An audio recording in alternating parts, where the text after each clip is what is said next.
আমরা বাংলাদেশ বিমান বাহিনীর পক্ষ থেকে 7 দিনের একটা মেডিকেল কার্যক্রম, মেডিকেল ক্যাম্পেইন মাইলস্টোন কলেজে ক্যাম্পাসে পরিচালনা করব। আজকে থেকে এটা শুরু হলো। আজকে আমরা সকাল 8টা থেকে শুরু করেছি। প্রতিদিন সকাল 8টা থেকে 2টা পর্যন্ত আমাদের এই মেডিকেল ক্যাম্পেইন পরিচালনা করা হবে। আজকে আমি এ পর্যন্ত দেখেছি হচ্ছে, আমি মেল সাইডটা দেখছি, আরেকজন ডক্টর আছে আমাদের ফিমেল ডক্টর। আমি দেখেছি 40 জনের মতো, সেও হয়তো এরকম 40 বা এর কমও হতে পারে। আরো সংখ্যা বাড়বে, আপনারা তো বাইরে দেখছেন যে সবাই আসলে চিকিৎসা নিতে আসছে।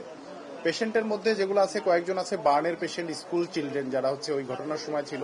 কারো হয়তো কান পুড়ে গেছে, কারো হয়তো হাতে, মানে যাদের লেস দেন হচ্ছে 5% বার্ন, তারা মেনলি এসেছে ড্রেসিং করার জন্য। কারো হচ্ছে ওই পুরা জায়গায় একটু চুলকাচ্ছে, ওইসব ট্রিটমেন্ট নিতে আসছে। তো আমরা এই ট্রিটমেন্টগুলো দিচ্ছি। স্কুলের কার্যক্রমের সাথে জড়িত, মানে স্কুলের স্টাফরাই ম্যাক্সিমাম চিকিৎসা নিচ্ছে। তো তাদের মধ্যে এখন সিজনাল, যেহেতু বর্ষা, মানে বৃষ্টি হচ্ছে, তো সর্দি কাশি জ্বর, প্লাস যারা বয়স্ক আছে তারা প্রেশার চেক করছে তাদের, তারপরে কোনো অতীতের কোনো রোগ থাকলে ওই সেই রোগগুলোর চিকিৎসা নিচ্ছে। আপনারা জানেন ডায়াবেটিস, প্রেশার বা ব্রঙ্কিয়াল অ্যাজমা, এইসবের ট্রিটমেন্ট নিচ্ছে।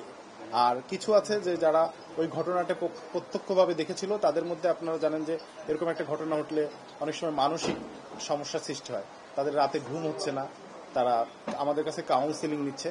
এবং আমরা যাদেরকে দেখছি না এদের মানসিক সমস্যার জন্য সাইকোলজিস্ট বা সাইকিয়াট্রিস্ট দেখানো লাগবে, আমরা বিমান বাহিনীর পক্ষ থেকে আমাদের সাইকোলজিস্ট, সাইকিয়াট্রিস্টও রোগীগুলো এসে দেখবেন। প্লাস আমরা যাদেরকে এখানে মনে করছি যে এখানে চিকিৎসা পর্যাপ্ত না, তাদেরকে আমরা সিএমএস ঢাকা এবং বিমান বাহিনীর হসপিটালগুলোতে আমরা তাদেরকে পাঠাচ্ছি। বিনামূল্যে তারা চিকিৎসা পাচ্ছে, বিনামূল্যে টেস্ট, এবং এই যে আসা যাওয়া, সিএমএইচে আসা যাওয়া, এটাও বাংলাদেশ বিমান বাহিনীর পক্ষ থেকে নেওয়া হচ্ছে।